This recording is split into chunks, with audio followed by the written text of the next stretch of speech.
I got to figure out an intro for this show. Yeah. But it's Jamie and Stephanie of the Ugly Truth talking about Alone.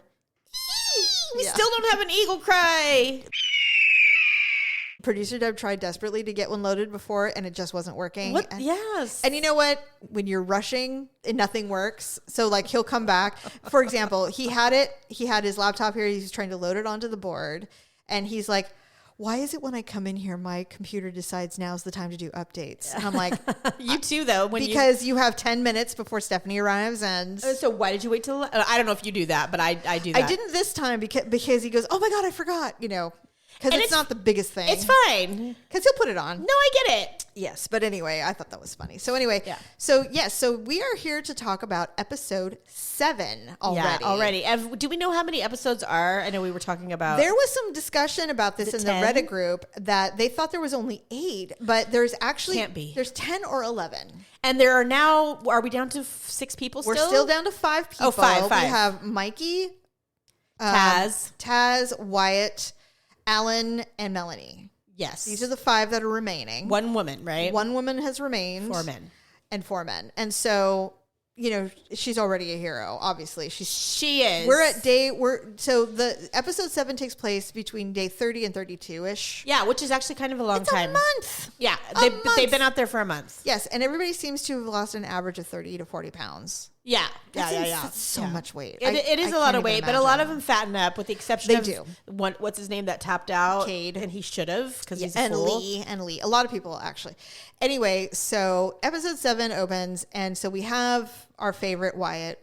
I love Wyatt. He's still my favorite. Oh, and by the way, Stephanie didn't have... I did not... She couldn't find it. I couldn't find the show. For some reason, it didn't DVR. We did have some technical issues last week, so but I assumed that I would be able to find it free on some... You know what I mean? On like the history, DVR. Yeah. And I could not find it. Well, I will say this. Again, going to the Reddit, a lot of people had issues finding it. Oh, so okay. I think there was some kind of technical issue. Who knows? The history streaming thing, the History Channel has issues technically for some reason. They're just not as it's not in as the forefront of technical. No. Yeah, I don't know why, but if you live in California, well, I don't even know. It's not even a California thing, but I have Xfinity, and they have been infuriating me for months. We do have issues. I don't always have the smoothest experience with them either. I would agree, despite the fact that I pay them $306 a month. So I will narrate to you. Yes. So we're mostly going to have a discussion. Jamie's going to tell me, and I'm going to listen. It's fine.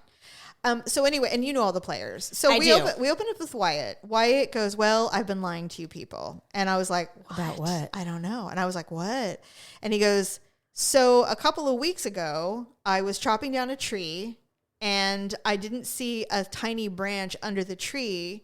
And so when I chopped it down, this tiny little, 4-inch skinny little branch stabbed him in the forearm right above his elbow. Okay, you know what? Because for the last 7 episodes, I know they've showed the little and I was like, all right, can we see what the little twig is that you're pulling out of here with the little blood drop that we're all supposed to be like? Well, we still haven't seen that part actually. Oh God! But he's like, so I it's hurt. Not that dramatic. He goes, I hurt myself, and I had 2 or 3 inches of wood in my arm. Ow! He goes, I'm fairly certain, I'm confident, I got all of it out.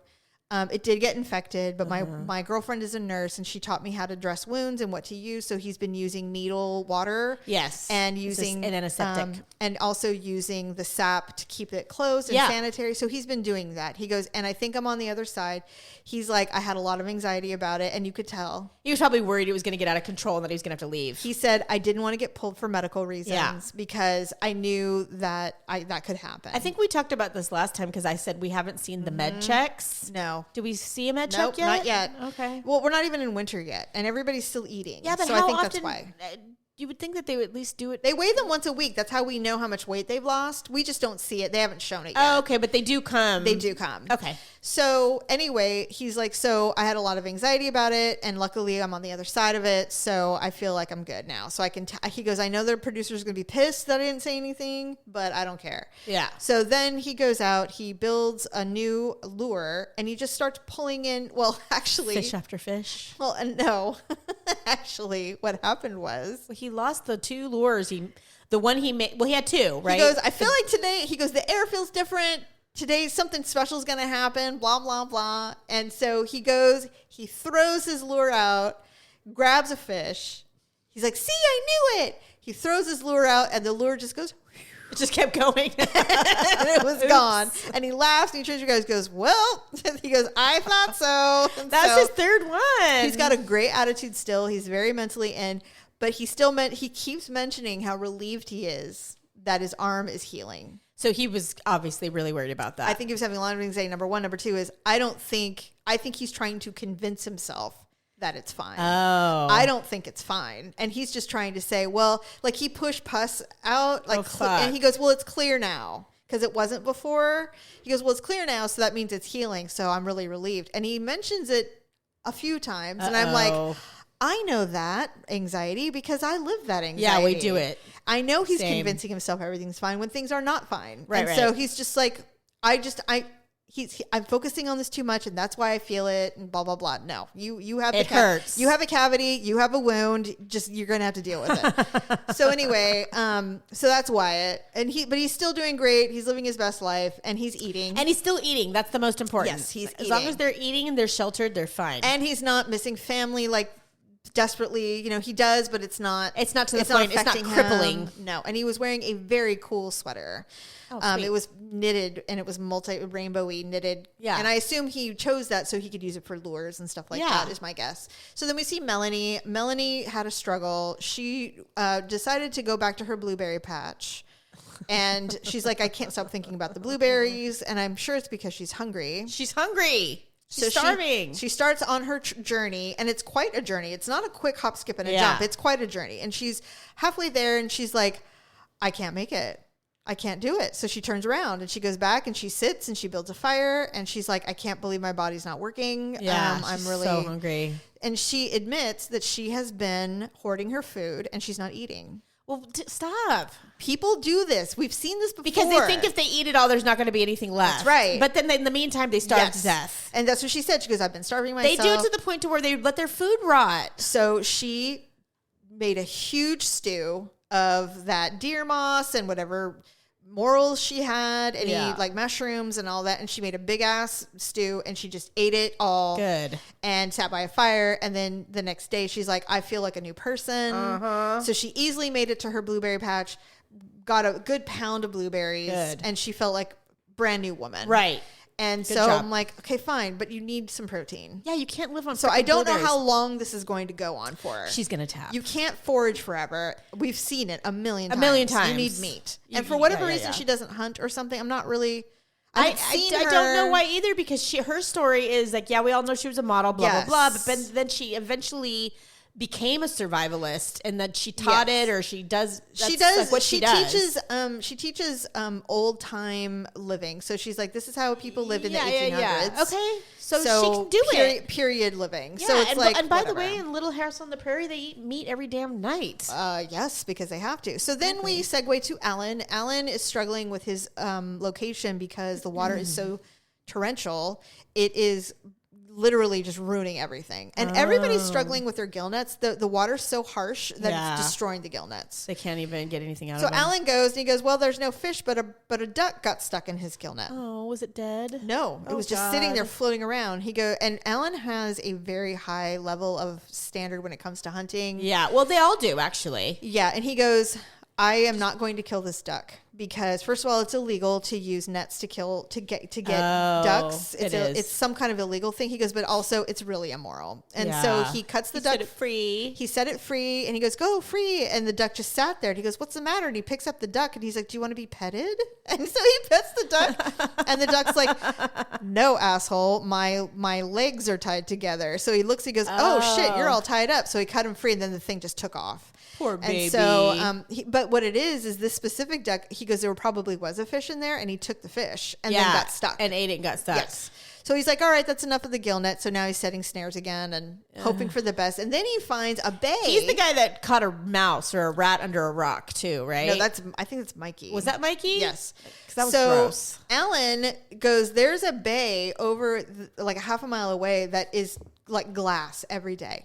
And he goes, I'm going to go over there. He went over there and he caught so many fish. Oh, good. And he's all, yes. And eat them, for God's sakes. He's so happy. And so I'm like, why doesn't he just move over there? Yeah. Just relocate. But I can't remember what his shelter looks like. Is it like he had the teepee. So it's not even like one of the, like a cabin like some of the other ones were. But I mean, it would be a lot to rebuild, I'm sure. So he can't really do, but he's been going over there every day now and fishing. So he's doing all right. And then no one ever relocates, do they? I don't think I've ever seen a contestant that's actually left and moved to somewhere else. I've seen it, but they do it early on because they go, this is not a good spot. Right away. It's dangerous, whatever. So then Taz is struggling. He's struggling. He created that meat locker, remember? Yes. So he goes, you know what? I'm going to eat something. So he goes up, he opens it, and it's full of maggots. It's rotten. Full of maggots. Yes. So what was the point of keeping it? That's what I'm saying. Even though he smoked it all, it's not cold enough. No, and meat, I don't care if you have beef jerky and you keep it around long enough, it'll get bad. Yes. It's not going to stay good forever. It does. It will start to mold. Yes. They put them in, okay, it's disgusting, but they put them in plastic and they have that little silicone packet. For a reason. It's a preservative. Right. It keeps the moisture out. It keeps it from. But they will. Yes. It does mold. But eventually will go bad. Yes, you can't keep it forever. It absolutely does. And so that's what happened to Taz. And they don't have preservatives in their stuff. So he takes everything down. He's got like 6 pieces of fish that have been smoked, and then he has 1 grouse, and the grouse is just covered in maggots. And actually, he shows the fish, and the maggots are swimming around in the flesh of the fish, and it's disgusting. Disgusting. He doesn't. And eat he goes, does he? Oh, yes, he does. Oh, for God's sakes, he's going to get sick. So he digs out all the maggots and he throws them in the fire. And he's creating a pot. I'm surprised he didn't make like a maggot soup. Well, apparently, and at first I was like, well, aren't they full of nutrients? Yeah. I mean, they're eating the meat. And then, of course, Alone always does this little fun fact. Maggots can kill you if you eat them. Maggots are very toxic and, can cause all kinds of intestinal distress. You could even die. Dun, dun, dun. Duh. Well, you probably can. Everything can kill you. Well, they eat in the wilderness. Maggots eat rotten things. They do. So I'm sure whatever's in them is not good for a human. So I think it was the grouse that went bad. I think the fish was fine, but I think the grouse went bad, and then the maggots just went, hey, there's more meat over here. And they started eating that. Absolutely. So he cut all the maggots out. Gross. He decides he's like, I think I'm gonna tap. He's like, I don't think I can do this. I can't do this. That would have been a good. I think we all would have agreed. He's had one fail after another when it comes to food, and he just can't seem to get ahead of it. That's my thing. If you're consistently catching fish or grouse, then just eat what you catch every day. That's what I'm saying. And okay, if tomorrow I'm wrong and I didn't catch anything, shit. But now he's got all this shit that he caught and killed, and it's fucking ruined. It's so interesting. Every year, every contestant thinks they can beat the system. I know. Huh? Every single one. I know. And it never worked. You're not Jordan, okay? Jordan was a different cut of person. That wasn't the $1 million episode, was it? Yes. The guy that won? In the snow. And he won because he killed a wolverine with a hatchet. And he was catching so many fish that they told him to stop catching fish. Like he was catching more than he would ever eat. Right. Nobody thrives like that. Jordan does. Very few, yeah. Because he learned how to thrive in Siberia. That's true. His wife is Siberian. Like this is a different person. This is a rare human. We were lucky to witness it. In fact, they say he would have lived there forever if he hadn't had a wife. He had no problem. I'm going to have to go back and watch that season again. It's season 6. Okay. And it's the reason why I'm so obsessed with this show. I keep waiting for this to happen again. And it's like, no, he was a unicorn. It's just other people. Well, with Alone, they've tried other spinoffs of Alone. They have a Frozen Alone, or what is it called? Yeah, Alone Frozen. Well, apparently Alone Australia was really good. I've got to find a way to watch it. I don't know. And it just ended. Yeah. I don't know who good. The producers are of the show, if they change. I don't know. Because sometimes, certain shows will change producers to try to get I really like it. So spin. I do too. Taz was like, I think I should tap. I can't take it anymore. I just can't seem to get ahead of this fish thing or this food thing and everything. I'm just getting stopped at every turn. And so he goes, you know what? Fuck it. I'm eating the fish. So he digs everything out and he's angrily throwing the maggots in the fire. And then he eats it. And I just couldn't believe he ate it. I wouldn't have. Did he cook it? Or yeah. No, he cooked it. Okay. And then he ate it. And I'm just like, I would not have at a moment would have blamed him for calling it, but he didn't. I wouldn't have either. And not only that, but when you eat something it's questionable, you're always like, I know I'm going to regret this, and you almost do. Almost always do. It's the mental game. You got to get past it, you know? I mean, I was like, I see Bear Grylls eating things all the time, but they're not maggots. But he doesn't eat, he eats like grubs and stuff. Grubs. Just grubs are different. Texturally, it would bother you to do so. But you would do it if you had to. But it wouldn't, but I don't know. Sick. Personally, I have had, and I know this is a thing about my childhood, or I don't know what it is, just being poor, maybe. I don't know. But I have had food where, because I think we've talked about that. We overbuy sometimes. Like we feel like we have to have more food than we actually need. Right. And then you get to the point where you're like, fuck, I didn't cook this. Is it's all it bad. good? And then I'm like, okay, I'll make it tonight. And then you go to make it. You're like, I'm not eating it. But it's so hard for me to throw. It used to be hard for me to throw it away. I know. It also teaches you not to be wasteful. It does. Yes. It and does. These people are definitely not that. They are very, very efficient with their food to a fault. So that's where Taz is at. But so the last thing we see is he's eating the maggot food, and whatever. And so that's all he had in this episode was pretty maggot. much. I mean, that's a lot, but yes, that was. It was. No, I'm just saying he never recovered the next day and got something decent. We didn't. We don't see that. Oh, he's gonna go too. There's so many people that are on the verge of letting go. Yeah, and if it's really only 9 or 10 episodes, then they're gonna tap all at once, a bunch of them. The snow's not even here yet. Yeah, I know. And so now Mikey is thriving, shockingly. And now I begrudgingly have to say that as much as I didn't like him, because he was a whiner, he's a big whiny baby, and he still is a whiny baby. Yeah, but he's thriving. But he's staying. And I know that it has to do with where he's from and his education. I mean, there's a lot of reasons why I struggle. Yeah. But he's got a good heart, and he really is doing this for his family. He's very motivated. He's very motivated, and he's not that dumb. No, he's not. Because he understands that he needs money to get the good help. Yeah, sure. But he is he wakes up and he goes, "I have become one with the land. I understand this place now. I didn't before, but now I do." And this dude is harvesting. I mean, this whole the grouse, fish. All the things. And then he goes, and there's a squirrel, and he just ping, grabs the squirrel. He goes, I got it. I mean, he is on a tear, and this is the time. Definitely. And so he takes it's only $50,000. That's the part that always $500,000. No, it's 50. No, it's 500. Are you sure? Positive. People are saying it should be $1 million. Well, we've had $1 million seasons. Yeah, they think it should always be $1 million. Oh, okay. I thought it was $50,000. No, I'm like, God, I could not do this for $50,000. Nobody would. That's not even minimum wage. No, they're doing it for $500,000. Okay, so totally game changer. So he's like, I love squirrel, and I'm like, oh, God, you guys do, man. It reminds me of Coal Miner's Daughter. Those people. You've never had squirrel meat? I love squirrel meat. It is a delicacy in the South, and this is no lie. I watched Andrew Zimmern go there, and they teach them that Nutra and squirrel are very tasty. So he goes, but I don't want to tear apart the fur because I want to keep the fur. So he's being very careful with it. And then, because these guys, he has a fully skinned squirrel and he shows it to the camera. He goes, they look real different without their suit, don't they? And I'm like, wow, those are eyeballs. Okay. Yeah, like when that one guy, I think it was Mikey, when he skinned the rat or the mouse. Yes. And he's pulling it off. I'm like, God. It's very graphic. And so then he goes, but I love squirrel meat. And so he's butchering it, and then he goes, and you always eat the organs and the brain first because it's full of iron and minerals, and of course the fun fact, squirrel brains, blah blah blah. And I was like, what? So anyway, he comes to the camera again, and he shows this tiny little brain in the palm of his hand, and he goes, here it is, here's the squirrel brain, and he goes, I am about to eat all the knowledge that the squirrel knows, and he pops it in his mouth like a gumdrop. Good God. And he's like, and I physically went revolted. I was like, no. I cannot. And I was like, wow, I've not done that in a minute. It reminds me of Indiana Jones every time I watch the scene where they're eating the monkey brains. Yeah, it was not good. I can't with that.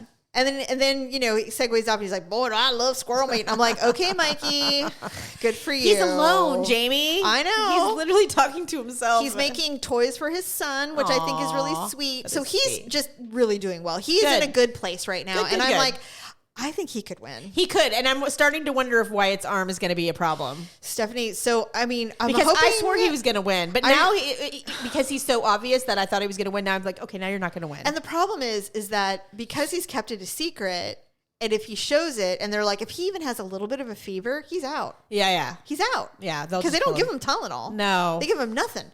And so I'm like, well, he needs an antibiotic. And here's the other problem is that the scene is he's going to pull a piece of branch out of his arm because it's going to work itself out. Exactly. It's festering. And I'm hoping that after that happens, he's good. It'll heal. Yeah, because I know, that's why it's not healing now. And that's why it hurts like fuck. I know from personal experience about all of this. And that's so why. So do we. Your toe. My pinky. Oh, was it your pinky? My pinky. I had a piece of wood in there. I thought you had I thought it was your foot. No, I had a piece of wood in my pinky for months. And then it popped out like a butterball temperature pop thing. I know, huh? And my pinky completely went back to normal. You were so relieved. Immediately. Right? And I had anxiety every day for months. I don't know what it is about our family. I went to the doctor. I went to the doctor and I said, what do I do? He goes, well, a surgeon would have to look at it and he would fillet your finger. And I'm like, no, that's not. We talked about that on the show, remember? Exactly. Yeah. So that's why I felt for Wyatt, because I know exactly what he's going through. I don't know what it is about our family, but we all have some kind of tale about being impaled by a splinter. I know. At some point in our life. So true. We've all done it. I know. I still have a piece of gravel in my palm. So the preview for episode 8 is Somebody Taps. The boat is en route. We don't know who. Obviously, it could be one of 5. I hope it's not Wyatt. I hope it's not Wyatt either, and I hope it's not Mikey. I think at this point it's Taz or Mel. Yeah, it's gonna. If it's just the everyday, like they're just hungry and they can't do it anymore, then it will be one of them. Yes, but there's always something catastrophic that can happen injury, as well. Something they fall or they do something and they're like, "Fuck, yeah," and then they have to go too. So it could be something like that. I know. So anyway, so the next time we get together, we'll discuss more episodes. I'll definitely have it watched, and so I can be more participatory. Well, we'll have 2 more episodes to review next time. Yeah. So until then, enjoy the show and enjoy our recap. Bye.